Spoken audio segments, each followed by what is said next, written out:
أعوذ بالله من الشيطان الرجيم. بسم الله الرحمن الرحيم. الحمد لله رب العالمين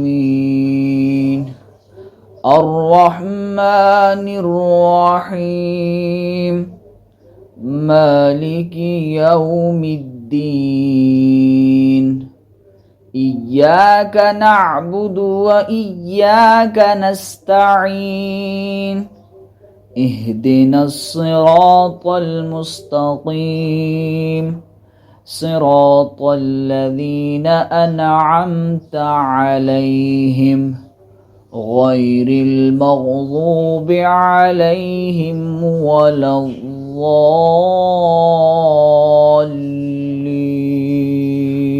بسم الله الرحمن الرحيم.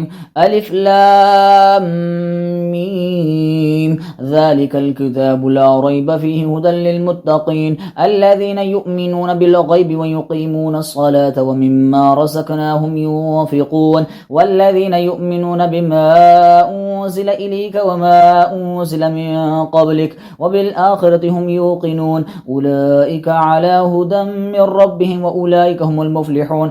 إن الذين كفروا سواء عليهم أأنذرتهم أم لم تنذرهم لا يؤمنون. ختم الله على قلوبهم وعلى سمعهم وعلى أبصارهم غشاوة ولهم عذاب عظيم. ومن الناس من يقول آمنا بالله وباليوم الآخر وما هم بمؤمنين يخادعون الله والذين آمنوا وما يخدعون إلا أنفسهم وما يشعرون في قلوبهم مرض فزادهم الله مرضا ولهم عذاب أليم بما كانوا يكذبون. وإذا قيل لهم لا تفسدوا في الأرض قالوا إنما نحن مصلحون ألا إنهم هم المفسدون ولكن لا يشعرون. وإذا قيل لهم آمنوا كما آمن الناس قالوا أنؤمن كما آمن السفهاء ألا إنهم هم السفهاء ولكن لا يعلمون. وإذا لقوا الذين آمنوا قالوا آمنا وإذا خلوا إلى شياطينهم قالوا إنا معكم إنما نحن مستهزئون